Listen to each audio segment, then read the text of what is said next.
빈소의 형광등이 희미하게 떨렸습니다. 오후 4시쯤 되었을까요? 마지막 조문객이 문을 나선 뒤로 1시간이 흘렀습니다. 의자들은 제자리를 잃은 채 여기저기 흩어져 있었습니다. 나는 천천히 의자를 들어 올렸습니다. 플라스틱 다리가 바닥에 끌리며 낮은 소리를 냈습니다. 한 개씩 포개어 벽 쪽으로 옮겼습니다. 급할 것 없었습니다. 어차피 갈 곳도 없었으니까요. 영정속 아버지는 웃고 있었습니다. 10년 전쯤 찍은 사진이었습니다. 머리가 아직 검었고 주름도 얕았습니다. 나는 그 얼굴을 오래 들여다보았습니다. 언제 저렇게 웃으셨던가 싶었습니다. 기억이 나지 않았습니다. 정리 다 했어. 아내의 목소리가 등 뒤에서 들렸습니다. 나는 고개를 끄덕였습니다. 마지막 의자를 쌓으며 돌아보았습니다. 아내는 입구 쪽에 서 있었습니다. 검은 상복 차림이었지만 표정은 무덤덤했습니다. 집에 가자. 응. 짧은 대답이었습니다. 아내는 먼저 밖으로 나갔습니다.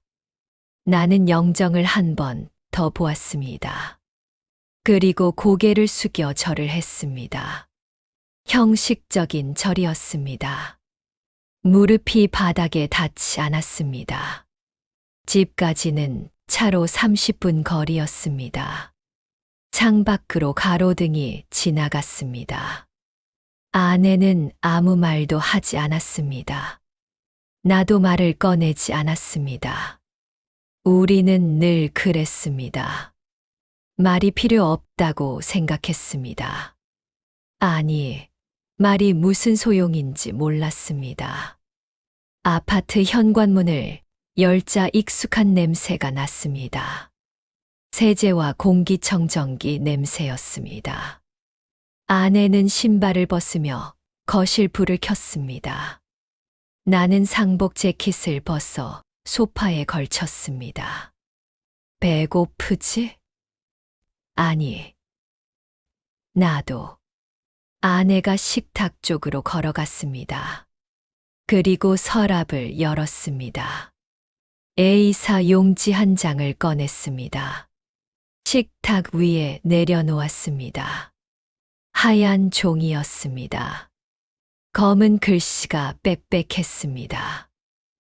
이거. 나는 다가가 종이를 내려다보았습니다. 협의 이혼 신청서였습니다. 이미 작성이 되어 있었습니다. 아내의 이름 옆에 도장이 찍혀 있었습니다. 언제 준비한 거야? 일주일 전쯤. 담담한 목소리였습니다. 비난도 없었고 원망도 없었습니다. 그저 사실을 말하는 것 같았습니다. 아버지 돌아가시기 전부터. 응. 아내는 창가로 걸어가 커튼을 쳤습니다. 천이레일을 따라 미끄러지는 소리가 작게 울렸습니다. 왜? 물어보고 나서 후회했습니다. 물을 필요가 없었습니다. 답은 이미 알고 있었으니까요. 당신 아버지는 결국 아무것도 남기지 않았잖아. 아내가 돌아섰습니다. 얼굴에는 피곤함만 있었습니다. 분노가 아니었습니다. 실망도 아니었습니다. 그냥 지쳐 있었습니다. 평생 일만 하셨는데 빚만 남으셨어. 우리가 장례비까지 됐잖아. 맞는 말이었습니다. 통장에는 10만 원도 없었습니다. 월세방 보증금도 밀려 있었습니다. 장지까지 가는 버스비를 내가 냈습니다. 그리고 아내가 말을 이었습니다. 당신도 똑같아. 가슴이 무거워졌습니다. 반박할 말이 없었습니다. 나는 아버지를 닮았습니다. 말이 없고 감정이 없었습니다. 월급을 받으면 통장에 넣고 아내가 알아서 쓰게 했습니다. 승진도 못했고 이직도 못했습니다. 그저 시키는 일만 했습니다. 화내지 않아? 아내가 물었습니다. 아니, 붙잡지도 않을 거야? 응. 아내는 작게 웃었습니다. 쓴 웃음이었습니다. 그럴 줄 알았어. 나는 의자를 빼내 앉았습니다. 이혼 신청서를 다시 보았습니다. 배우자 성명, 주민등록번호, 주소. 빈칸은 내 것뿐이었습니다. 볼펜이 옆에 놓여 있었습니다.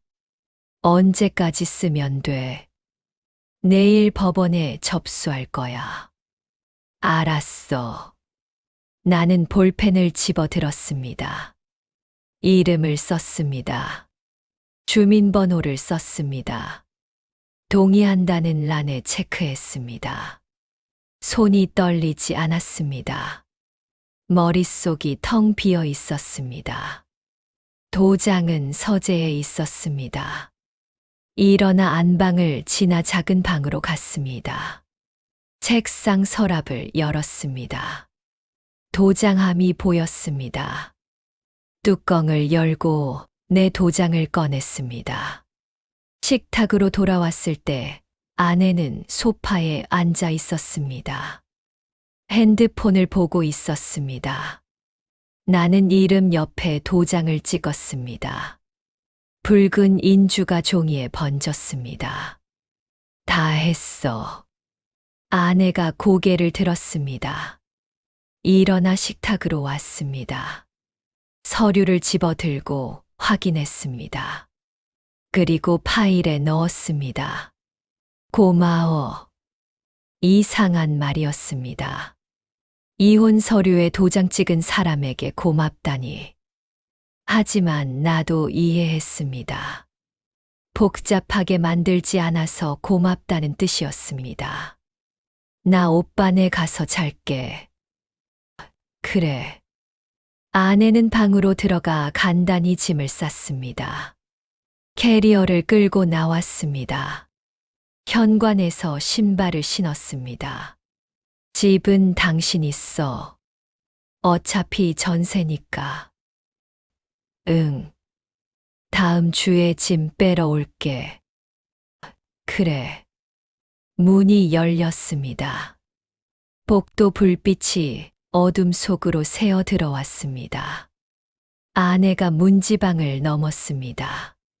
그리고 멈춰 섰습니다. 당신이 나쁜 사람은 아니야. 짧은 침묵이 흘렀습니다. 그냥 아무것도 아닌 사람이야. 문이 닫혔습니다. 복도를 걷는 소리가 멀어졌습니다. 엘리베이터 버튼 누르는 소리가 들렸습니다. 기계음이 울렸습니다. 그리고 조용해졌습니다. 나는 식탁에 그대로 앉아 있었습니다. 불을 끄지 않았습니다. 일어날 기운이 없었습니다. 시계가 째깍거렸습니다. 냉장고가 낮게 웅웅거렸습니다. 창밖으로 도시의 불빛이 보였습니다. 수많은 창문에 불이 켜져 있었습니다. 저 안에는 사람들이 있었습니다. 밥을 먹고 TV를 보고 이야기를 나누고 있었습니다. 나는 그들과 다른 세계에 있는 것 같았습니다. 아버지도 그랬을까요? 평생을 혼자 살다 혼자 떠나신 분. 아무것도 남기지 못한 분. 나는 그 아들이었습니다.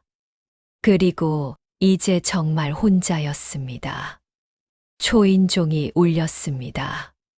토요일 오전 10시였습니다.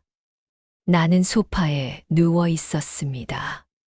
천장을 보고 있었습니다. 아무 생각도 하지 않았습니다. 벨이 다시 울렸습니다. 나는 일어나 현관으로 갔습니다. 인터폰 화면을 봤습니다. 처남이었습니다. 양복을 입고 있었습니다. 문을 열었습니다. 형부, 계셨네요. 처남이 환하게 웃었습니다.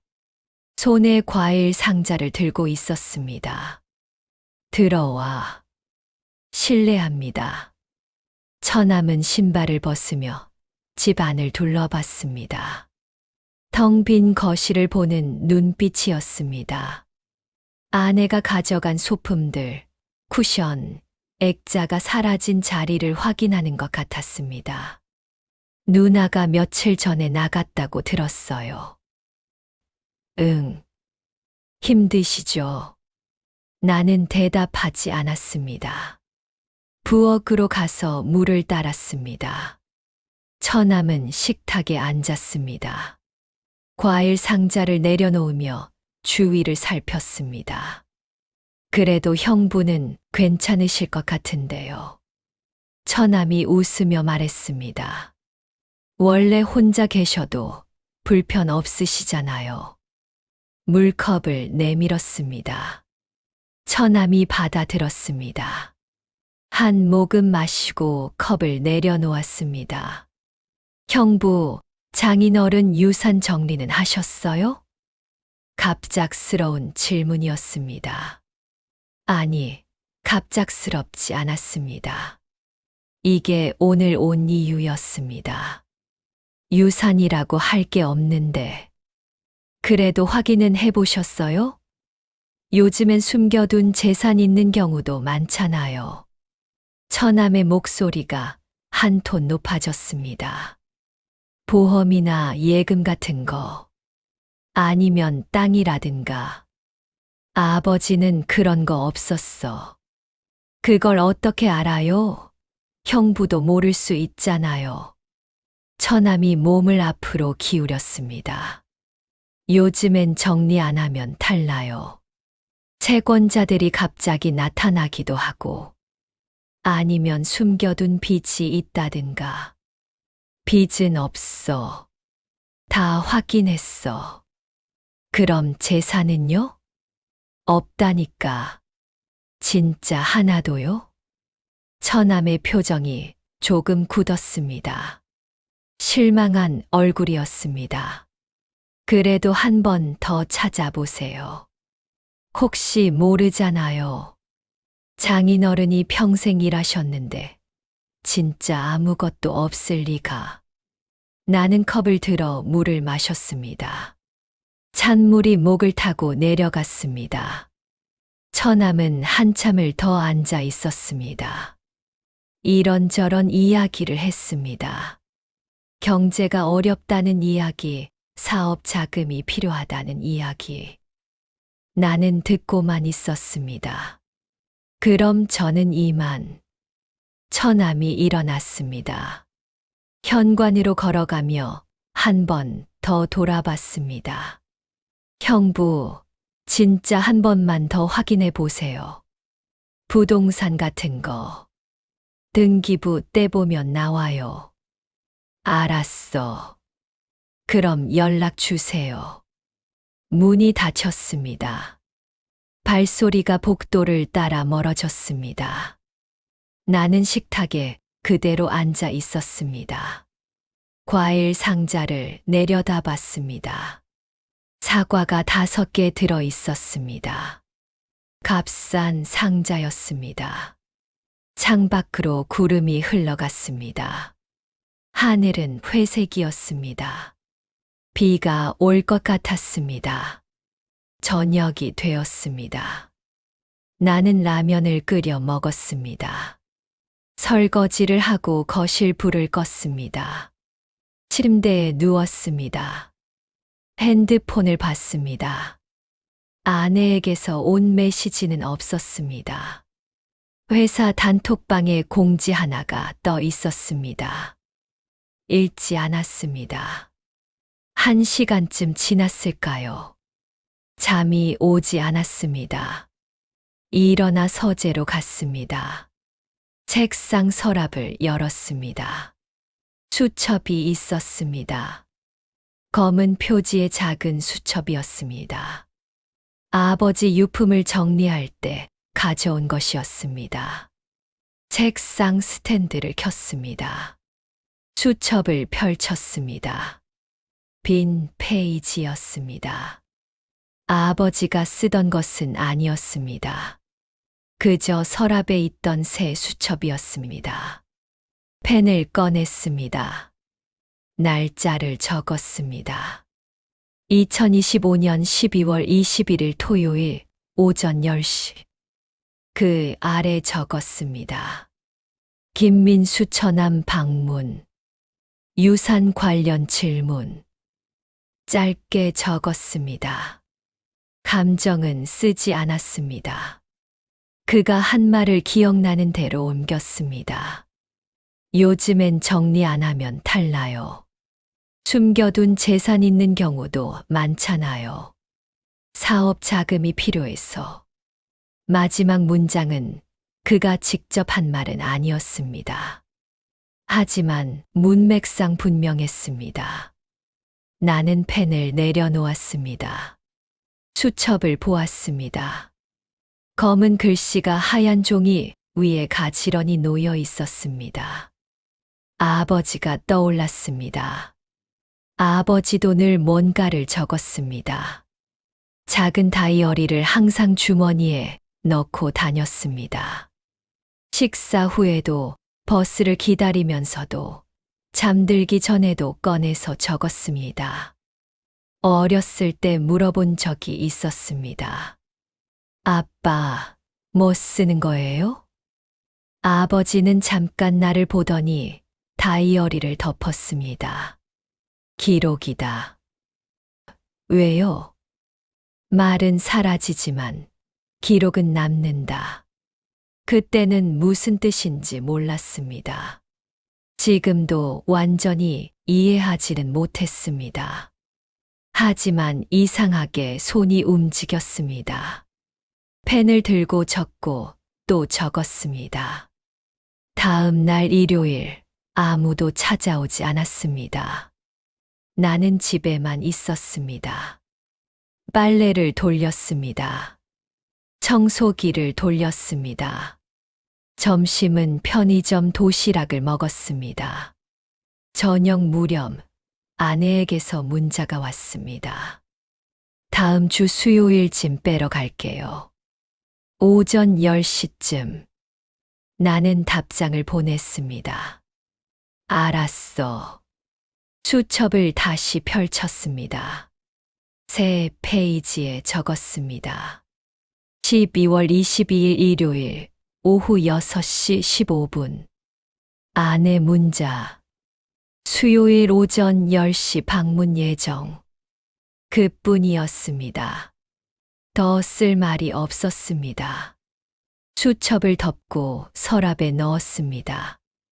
월요일이 되었습니다. 출근했습니다. 사무실은 조용했습니다. 사람들은 각자 모니터를 보고 있었습니다. 대리 하나가 커피를 건넸습니다. 과장님 괜찮으세요? 장례 치르시느라 힘드셨죠? 괜찮아. 가족이 돌아가시면 휴가 더 쓰셔도 되는데. 아니야. 일하는 게 나아. 대리는 고개를 끄덕이고 자리로 돌아갔습니다. 나는 컴퓨터를 켰습니다. 메일이 쌓여 있었습니다. 하나씩 열어 읽었습니다. 회신했습니다. 점심시간이 되었습니다. 혼자 식당에 가서 밥을 먹었습니다. 저녁에 집으로 돌아왔습니다. 우편함에 고지서가 들어 있었습니다. 관리비, 전기세, 통신비. 꺼내서 식탁에 놓았습니다. 나중에 처리하면 되었습니다. 수첩을 꺼냈습니다. 오늘도 적었습니다. 12월 23일 월요일. 회사. 별일 없음. 간단한 문장이었습니다. 하지만 적고 나니 마음이 조금 가벼워졌습니다. 기록한다는 것. 사라지는 하루를 붙잡아 둔다는 것. 그게 위안이 되었습니다. 화요일 밤 처남에게서 전화가 왔습니다. 형부, 저 민수예요. 혹시 알아보셨어요? 장인어른 재산 없다고 했잖아. 에이, 진짜 한 번만 제대로 찾아보세요. 저 아는 분이 부동산 하시는데 그분한테 맡기면 금방 찾아줘요. 필요 없어. 형부, 이거 형부를 위해서 하는 말이에요. 나중에 후회하지 말고. 알았어. 전화를 끊었습니다. 수첩을 펼쳤습니다. 12월 24일 화요일 밤 9시 30분. 김민수 전화. 재산 조회 재차 요구. 부동산 중개인 소개 제안. 적으면서 이상한 기분이 들었습니다. 처남은 왜 이렇게 집요했을까요? 설령 유산이 있다 해도 그것은 내 몫이었습니다. 처남과는 상관없는 일이었습니다. 아니, 상관이 있었습니다. 아내와 나는 아직 법적으로 부부였습니다. 혹시 유산이 나온다면 아내도 권리를 주장할 수 있었습니다. 그리고 처남은 아내 편이었습니다. 나는 펜을 내려놓았습니다. 수첩을 가만히 보았습니다. 며칠간 쓴 문장들이 차곡차곡 쌓여 있었습니다. 감정 없는 기록. 사실만을 담은 문장. 아버지의 목소리가 들리는 것 같았습니다. 말은 사라지지만 기록은 남는다. 나는 수첩을 덮었습니다. 서랍에 넣고 잠갔습니다. 내일 아내가 옵니다. 짐을 가지러 옵니다. 그리고 아마 마지막이 될 것입니다. 나는 여전히 조용했습니다. 주변 사람들은 나를 순한 사람이라고 생각했습니다. 감정이 없는 사람, 아무것도 아닌 사람. 하지만 나는 적고 있었습니다. 모든 것을 적고 있었습니다. 그게 무슨 의미인지는 아직 몰랐습니다. 수요일 아침 아내가 왔습니다. 약속대로 10시였습니다. 오빠와 함께 왔습니다. 큰 박스를 들고 왔습니다. 안녕하세요, 형부. 처남이 먼저 인사했습니다. 어색한 미소였습니다. 아내는 고개만 끄덕였습니다. 말없이 안방으로 들어갔습니다. 나는 거실에 앉아 있었습니다.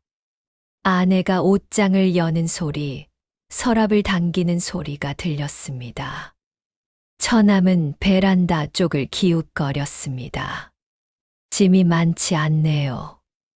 원래 많지 않았어. 그래도 여자 짐이. 처남이 말끝을 흐렸습니다. 아내가 박스를 들고 나왔습니다. 화장품, 옷까지, 액세서리가 담겨 있었습니다. 처남이 받아들었습니다. 이게 다야? 응. 나머지는 필요 없어. 아내가 거실을 둘러봤습니다. 시선이 식탁에 머물렀습니다. 결혼기념일에 산 꽃병이 놓여 있었습니다. 손을 뻗었다가 멈췄습니다. 그리고 돌아섰습니다. 그럼 갈게. 그래. 현관에서 신발을 신는데 초인종이 울렸습니다. 아내가 멈칫했습니다. 나는 인터폰을 확인했습니다. 낯선 중년 남자였습니다. 양복을 입고 서류 가방을 들고 있었습니다. 문을 열었습니다. 김태현 씨 댁이 맞습니까? 네. 법무법인 정명 박준호 변호사입니다. 남자가 명함을 건넸습니다. 흰 바탕에 금색 글씨였습니다. 무슨 일이세요? 고 김영철 밈 관련 서류 전달 건입니다. 가슴이 철렁했습니다.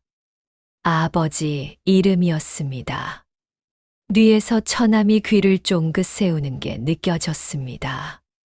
들어오세요. 변호사가 거실로 들어왔습니다. 아내와 처남은 나가지 않고 서 있었습니다. 변호사는 식탁에 앉았습니다.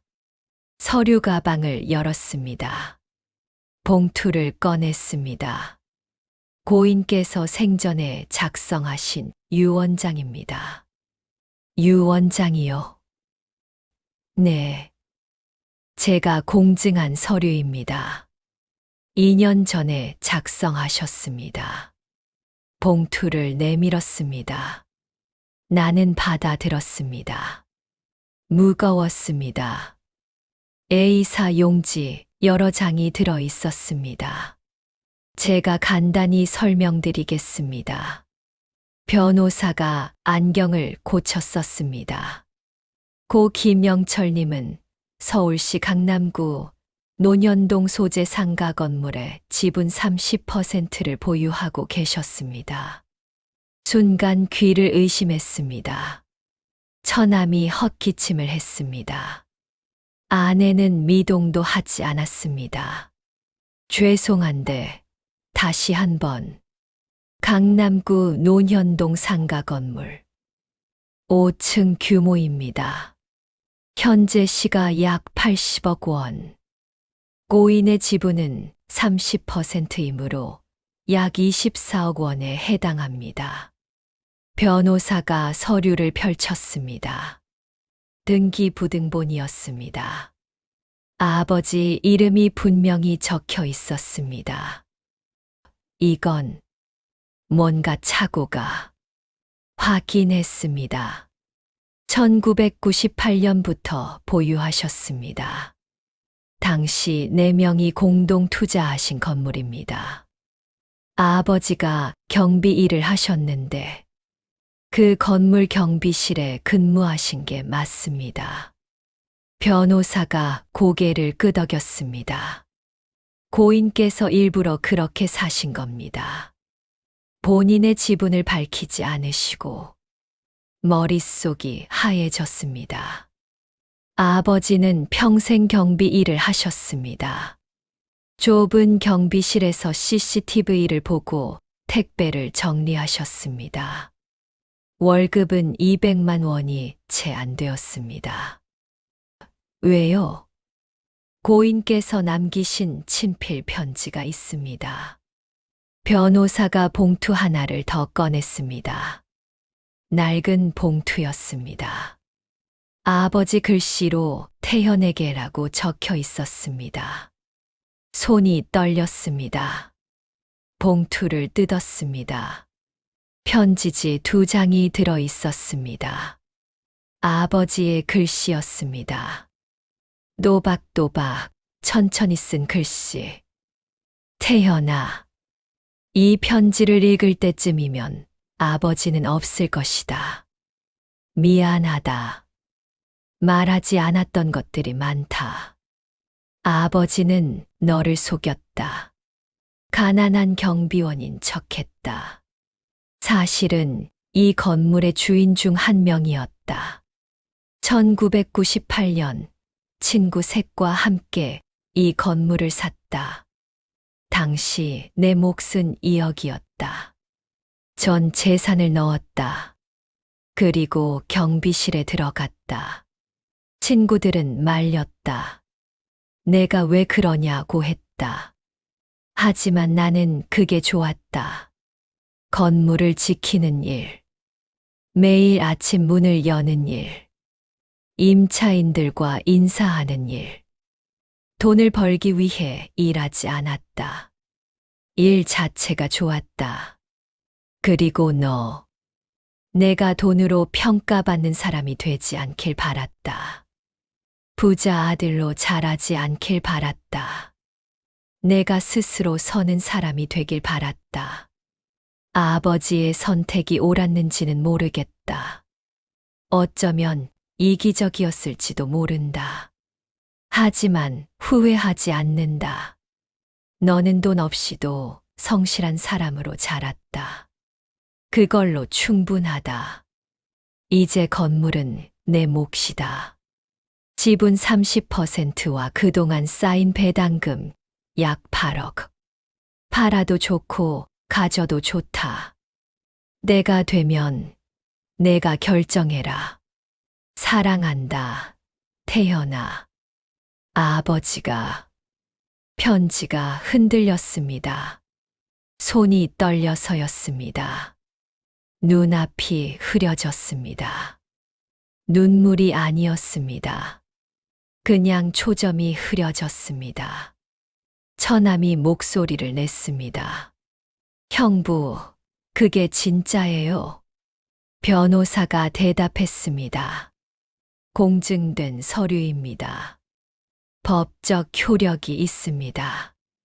24억이요. 진짜. 네. 현재 시세 기준입니다. 처남의 숨소리가 거칠어졌습니다. 아내는 여전히 말이 없었습니다. 다만 얼굴이 새하얗게 변해 있었습니다. 변호사가 일어났습니다. 자세한 내용은 서류에 다 있습니다. 궁금하신 점 있으시면 언제든 연락 주세요. 명함을 한 장 더 놓았습니다. 그리고 나갔습니다. 문 닫히는 소리가 컸습니다. 정적이 흘렀습니다. 아무도 말하지 않았습니다. 나는 편지를 다시 봤습니다. 아버지의 글씨를 따라갔습니다. 한자 한자. 형부. 처남이 다가왔습니다. 이거 진짜 대박이네요. 24억이요. 목소리가 떨렸습니다. 흥분이었습니다. 누나, 들었어. 24억이래. 아내가 천천히 고개를 돌렸습니다. 나를 봤습니다. 눈빛이 복잡했습니다. 놀람, 당혹, 그리고 다른 무언가. 당신, 알고 있었어? 아니, 정말, 몰랐어. 진짜로. 아내가 입술을 깨물었습니다. 손으로 이마를 짚었습니다. 그럼 장인 어른은 왜? 말을 잇지 못했습니다. 처남이 끼어들었습니다. 누나, 이거 우리도 권리 있는 거 아냐? 형부랑 아직 이혼 안 했잖아. 민수야. 아내의 목소리가 낮았습니다. 경고였습니다. 처남이 입을 다물었습니다. 나는 편지를 접었습니다. 봉투에 다시 넣었습니다. 그리고 등기부등본을 봤습니다. 아버지 이름 아래 날짜가 적혀 있었습니다. 1998년 3월 12일. 그때 나는 초등학생이었습니다. 학교에서 돌아오면 아버지는 없었습니다. 경비실에 계셨습니다. 늦은 밤에 돌아오셨습니다. 피곤한 얼굴이었습니다. 나는 아버지가 가난하다고 생각했습니다. 친구들 아버지는 회사에 다녔습니다. 양복을 입고 승용차를 몰았습니다. 우리 아버지는 유니폼을 입고 지하철을 탔습니다. 창피했습니다. 아버지 직업을 말하기 싫었습니다. 부모 참관 수업날 아버지가 오시지 않길 바랐습니다. 아버지는 아무 말 하지 않으셨습니다. 그저 일하고 돌아와 밥 먹고 주무셨습니다. 말수가 적었습니다. 설명하지 않으셨습니다. 나도 묻지 않았습니다. 왜 경비 일을 하시는지, 힘들지 않으신지, 다른 일은 왜 안 하시는지, 한 번도 묻지 않았습니다. 가슴이 무거웠습니다. 답답했습니다. 숨이 막혔습니다. 형부, 괜찮아요? 처남이 물었습니다. 나는 고개를 끄덕였습니다. 일어났습니다. 서재로 갔습니다. 문을 닫았습니다. 책상에 앉았습니다. 서랍을 열었습니다. 수첩을 꺼냈습니다. 펜을 들었습니다. 적으려다 멈췄습니다. 무엇을 적어야 할까요? 오늘 일어난 일, 변호사가 왔다는 것, 유언장을 받았다는 것, 아버지의 비밀을 알았다는 것. 하지만 그것만이 아니었습니다. 더 중요한 것이 있었습니다. 나는 아버지를 이해하지 못했습니다. 평생을 오해했습니다. 그리고 한 번도 물어보지 않았습니다. 아버지는 끝까지 말하지 않으셨습니다. 나는 한 번도 묻지 않았습니다. 펜을 내려놓았습니다. 편지를 다시 펼쳤습니다. 마지막 문장을 읽었습니다. 내가 되면 내가 결정해라. 내가 됐습니다. 무엇을 결정해야 할까요? 거실에서 목소리가 들렸습니다. 처남이 아내에게 뭔가 설득하는 듯 했습니다. 아내는 대답하지 않았습니다. 나는 수첩을 덮었습니다. 서랍에 넣지 않고 책상 위에 놓았습니다. 결정해야 했습니다. 하지만 아직 방법을 몰랐습니다. 사흘이 지났습니다. 회사에 출근했습니다. 일을 했습니다. 점심을 먹었습니다. 퇴근했습니다. 평소와 다를 게 없었습니다. 하지만 핸드폰이 달랐습니다. 부재중 전화가 쌓였습니다.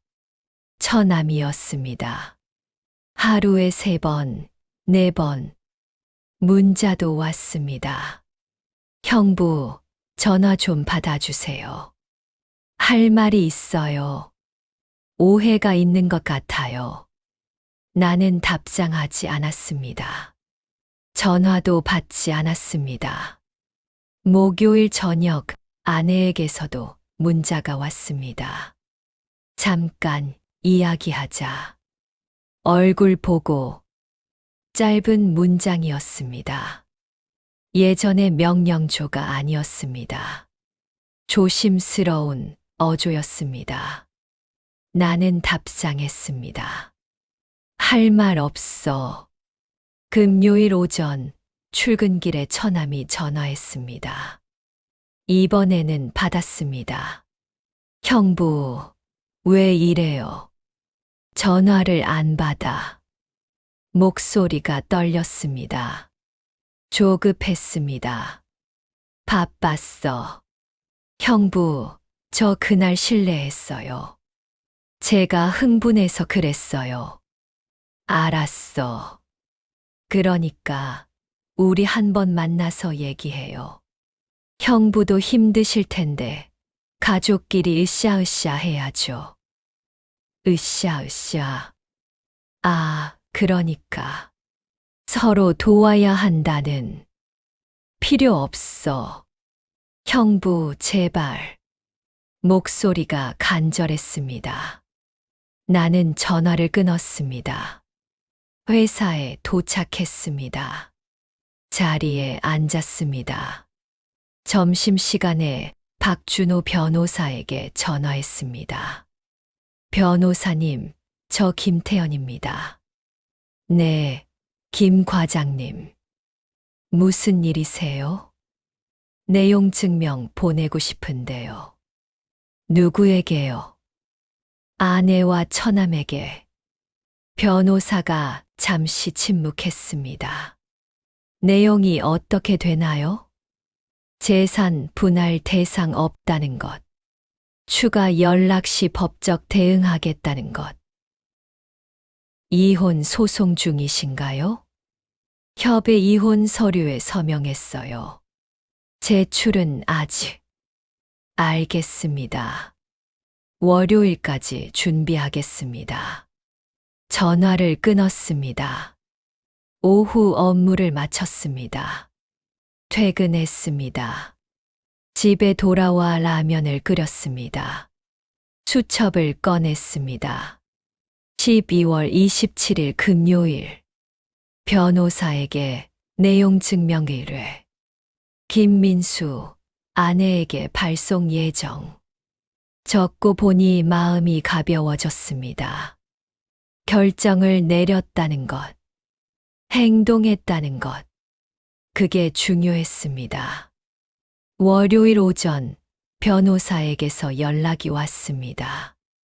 내용 증명 발송했습니다. 오늘 중으로 도착할 겁니다. 고맙습니다. 그런데 김 과장님. 변호사가 말을 이었습니다. 상대방이 소송을 제기할 가능성이 있습니다. 무슨 소송이요? 재산 분할 청구. 혼인 중 형성된 재산이라고 주장할 수 있습니다. 아버지 유산인데요. 하지만 혼인 기간 중 받은 상속이면 재산 분할 대상이 될 여지가 있습니다. 법원 판단에 따라 다릅니다. 가슴이 답답했습니다. 그럼 어떻게 해야 하나요? 증거를 준비하세요. 유산이 고인의 개인 재산이었고, 김 과장님이 혼인 중 기여한 바 없음을 입증하면 됩니다. 알겠습니다. 전화를 끊었습니다. 모니터를 보았습니다. 업무 창이 떠 있었습니다. 하지만 집중이 안 됐습니다. 저녁 6시 처남에게서 전화가 왔습니다.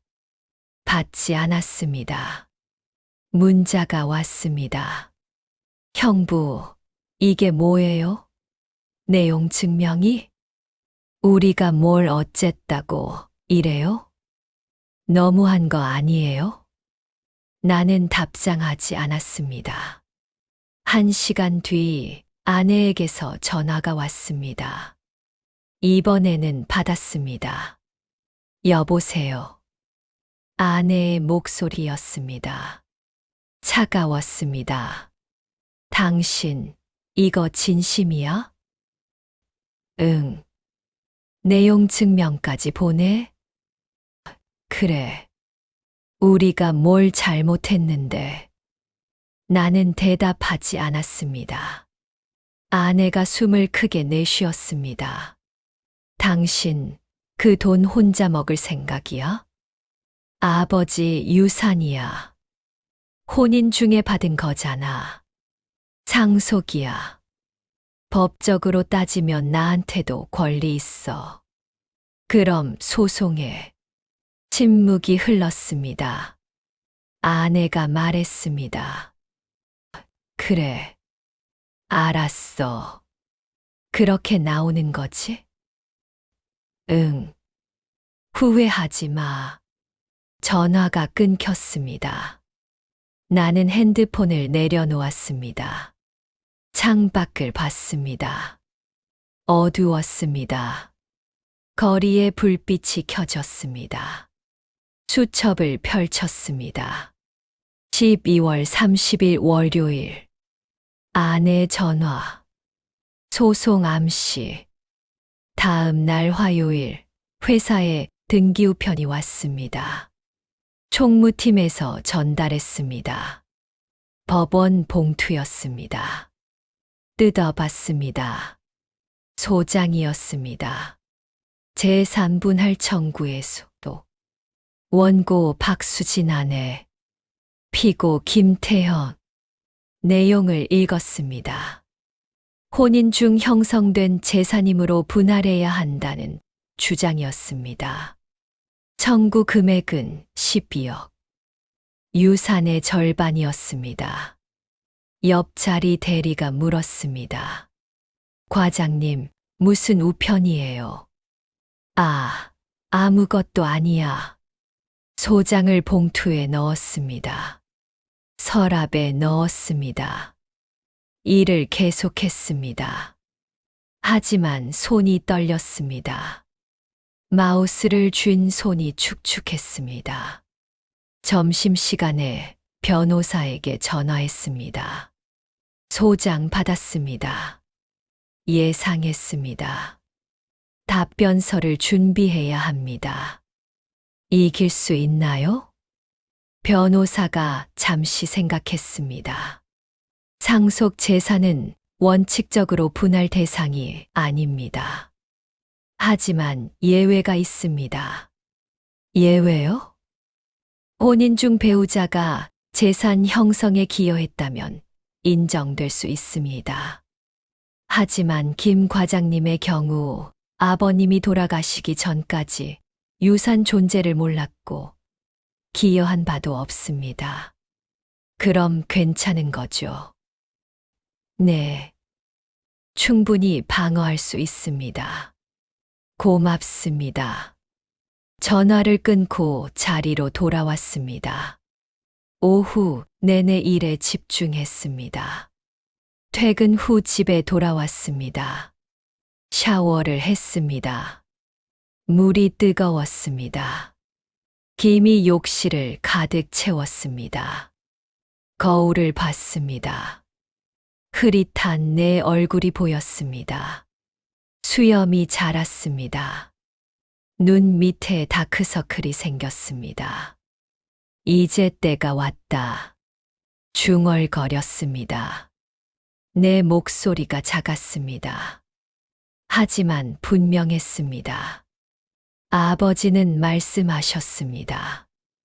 때가 되면 내가 결정해라.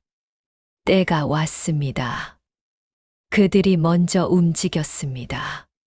소송을 걸었습니다. 이제 내 차례였습니다. 나는 더 이상 가만히 있지 않을 것입니다. 말없이 받아들이지 않을 것입니다.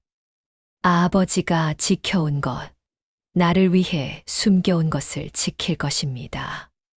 서재로 갔습니다. 수첩을 폈습니다. 새 페이지에 적었습니다. 12월 31일 화요일. 소장 접수. 제3분할 청구 소송. 원고 박수진. 청구액 12억. 결심 끝까지 싸운다. 마지막 문장을 적고 펜을 내려놓았습니다. 수첩을 보았습니다. 지난 며칠간의 기록이 차곡차곡 쌓여 있었습니다. 아버지의 목소리가 들렸습니다. 말은 사라지지만 기록은 남는다. 나는 기록했습니다. 모든 것을 적었습니다.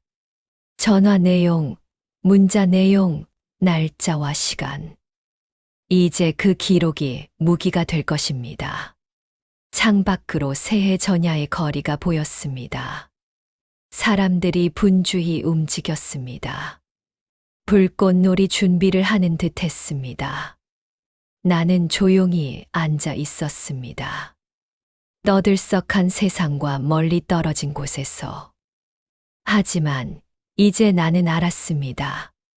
침묵은 나약함이 아니었습니다. 기다림은 무기력함이 아니었습니다. 때를 아는 것. 그것이 아버지가 가르쳐 주신 것이었습니다. 그리고 지금이 바로 그때였습니다. 법정은 생각보다 좁았습니다. 천장이 높았지만 공간은 비좁았습니다. 나무 냄새가 났습니다.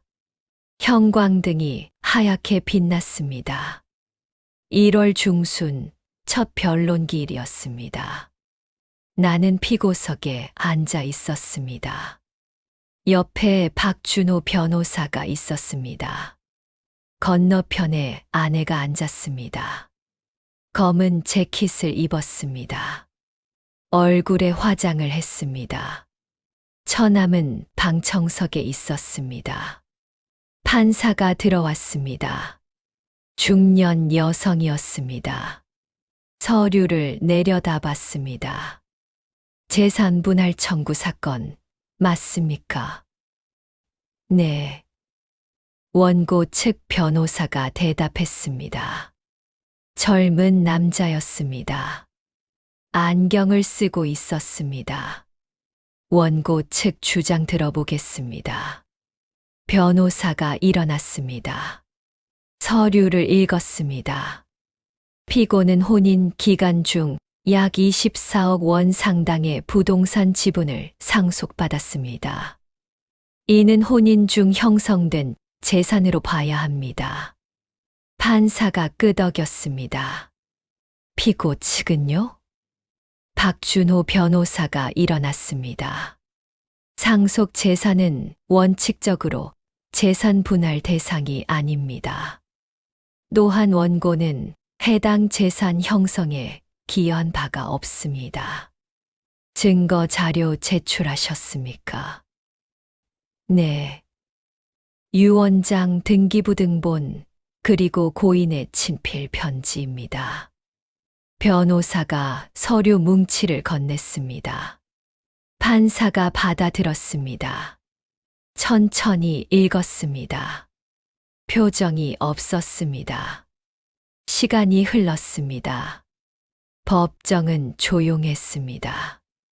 에어컨 소리만 들렸습니다. 나는 앞을 보고 앉아 있었습니다. 아내가 나를 보는 게 느껴졌습니다. 돌아보지 않았습니다. 판사가 서류를 내려놓았습니다. 유언장 확인했습니다. 공증 절차 완료됐고 고인의 정신 능력에도 문제가 없었습니다. 원고 측 변호사가 말했습니다.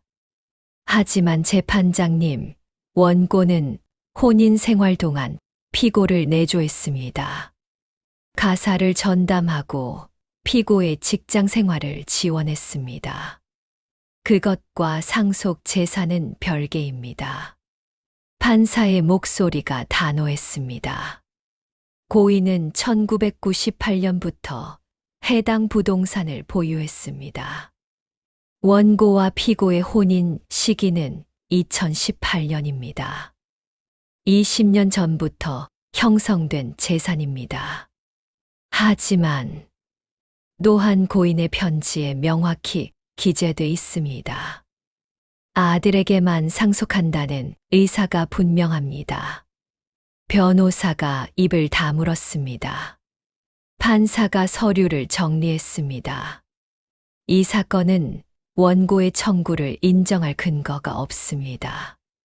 잠시 침묵이 흘렀습니다. 소송 기각합니다. 망치 소리가 울렸습니다.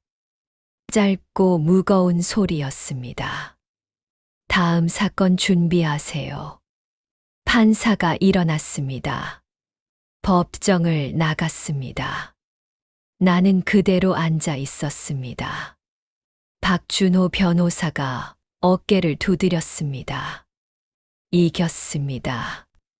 나는 고개를 끄덕였습니다. 기쁘지 않았습니다. 속이 시원하지도 않았습니다. 그저 끝났다는 생각뿐이었습니다. 아내가 일어났습니다. 가방을 들었습니다. 변호사와 뭔가 이야기했습니다. 변호사가 고개를 저었습니다. 아내의 어깨가 축 내려갔습니다. 나는 자리에서 일어났습니다. 법정을 나갔습니다. 복도는 길었습니다. 다른 사건 대기자들이 앉아 있었습니다. 긴장한 얼굴들이었습니다. 뒤에서 목소리가 들렸습니다. 태연아. 아내였습니다. 멈춰 섰습니다. 돌아보지 않았습니다. 나 잠깐만. 발소리가 가까워졌습니다. 내 앞에 섰습니다. 얼굴이 창백했습니다. 눈가가 붉었습니다. 내가 미안해. 목소리가 떨렸습니다. 내가 너무 심했어. 돈 때문에 이렇게 된 거. 나는 그녀를 봤습니다. 오래 함께했던 사람이었습니다. 7년을 같이 살았습니다. 아침을 먹고 저녁을 먹었습니다. 주말에 장을 보러 갔습니다. 평범한 일상이었습니다. 하지만 이제 아니었습니다. 이혼 서류 제출할게. 응. 우리 끝이야. 진작에 끝났어. 아내가 입술을 깨물었습니다. 고개를 숙였습니다. 알았어. 그게 마지막이었습니다. 나는 돌아섰습니다. 복도를 걸었습니다. 뒤돌아보지 않았습니다. 법원 밖으로 나왔습니다. 겨울 햇살이 눈부셨습니다. 차가운 바람이 불었습니다. 심호흡을 했습니다. 공기가 맑았습니다. 한 달이 흘렀습니다. 이혼이 확정됐습니다. 재산 분할 없이 협의 이혼으로 정리됐습니다. 서류 한 장으로 끝났습니다. 처남에게서는 연락이 없었습니다. 나중에 들었습니다. 다니던 회사를 그만뒀다고 했습니다. 사업 자금을 못 구해서였습니다. 아내는 오빠 집에서 나와 원룸을 얻었다고 했습니다. 나는 그들을 잊었습니다. 기억에서 지우려 애쓰지 않았습니다. 그냥 자연스럽게 멀어졌습니다. 2월이 되었습니다. 나는 건물을 보러 갔습니다. 논현동 상가 건물이었습니다. 5층짜리 낡은 건물이었습니다. 1층에 카페가 있었습니다. 2층은 학원이었습니다. 3층부터 5층은 사무실이었습니다. 경비실이 보였습니다. 작은 공간이었습니다. 의자 하나, 책상 하나, CCTV 모니터. 아버지가 25년을 보낸 곳이었습니다. 경비 아저씨가 나를 봤습니다. 누구세요? 김영철. 아들입니다. 아저씨의 얼굴이 환해졌습니다. 아, 김 경비님 아들? 어머, 닮으셨네요. 아버지 잘 아셨어요? 네. 저한테 일 가르쳐 주신 분이에요. 돌아가셨다고 들었어요. 장례식 못 가서 죄송했어요. 괜찮습니다. 아저씨가 경비실을 가리켰습니다. 이 자리 김 경비님이 25년 지키셨어요. 한 번도 사고 없었어요. 임차인들 모두 좋아했어요. 나는 경비실을 들여다봤습니다. 낡은 의자가 보였습니다. 등받이가 해졌습니다. 아버지가 앉았던 자리였습니다. 1층 카페 자리 비었어요? 네. 한 달 전에 나갔어요. 왜요? 제가 쓰고 싶어서요. 아, 주인분한테 말씀드려 볼까요? 제가 주인입니다. 아저씨가 눈을 동그랗게 떴습니다. 네. 제 지분이 30%예요. 공동 소유주예요. 아, 그러셨구나. 아저씨가 천천히 고개를 끄덕였습니다. 3월이 되었습니다. 카페 자리를 정리했습니다. 인테리어를 새로 했습니다. 크게 바꾸지 않았습니다. 벽을 밝은 색으로 칠했습니다. 나무 테이블을 놓았습니다. 큰 창문으로 햇살이 들어왔습니다. 간판을 달았습니다. 작은 간판이었습니다. 검은 바탕에 하얀 글씨. 김영철 공방. 목공 도구를 드렸습니다. 아버지가 좋아하셨던 일이었습니다. 주말마다 작은 선반, 의자를 만드셨습니다. 나에게 가르쳐 주시려 했지만 나는 관심이 없었습니다. 이제 배우고 싶었습니다. 유튜브를 봤습니다. 책을 샀습니다. 톱질, 대패질, 사포질. 하나씩 익혔습니다. 3월 말 공방 문을 열었습니다. 손님은 없었습니다. 괜찮았습니다. 나무를 깎았습니다. 작은 도마를 만들었습니다. 서툴렀지만 완성했습니다. 경비 아저씨가 들어왔습니다. 와, 멋지네요. 감사합니다. 김 경비님이 보시면 좋아하실 것 같아요. 나는 웃었습니다. 오랜만에 웃었습니다. 4월이 되었습니다. 단골 손님이 생겼습니다. 건물 임차인들이었습니다. 학원 선생님, 회사원, 카페 주인. 도마를 주문했습니다. 선반을 주문했습니다. 바쁘지 않았지만 꾸준했습니다. 저녁이 되면 공방 문을 닫았습니다. 경비실에 들렀습니다. 아저씨와 이야기를 나눴습니다. 커피를 마셨습니다. 오늘도 수고하셨어요. 네. 과장님도요. 과장 아니에요. 그냥 김태현이에요. 네. 태현 씨. 집에 돌아와 샤워를 했습니다. 서재로 갔습니다. 수첩을 폈습니다. 오늘 만든 것을 적었습니다. 주문받은 것을 적었습니다. 내일 할 일을 적었습니다. 아버지 사진이 책상 위에 놓여 있었습니다. 영정 사진이었습니다. 웃고 있는 얼굴이었습니다. 나는 사진을 들어 올렸습니다. 한참 보았습니다. 그리고 말했습니다. 아버지. 목소리가 작았습니다.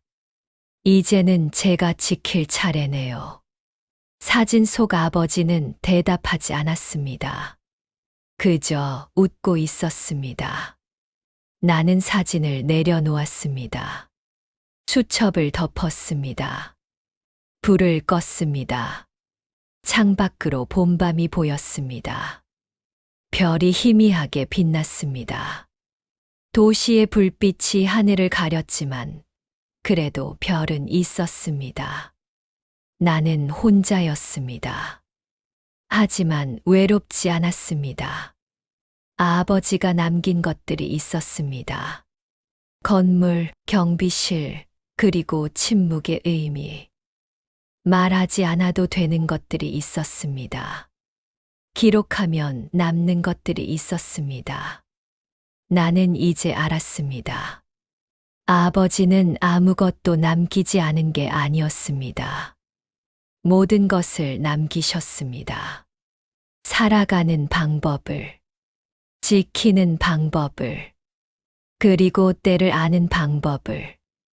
나는 그것을 이어갈 것입니다. 조용히, 꾸준히, 한 걸음씩.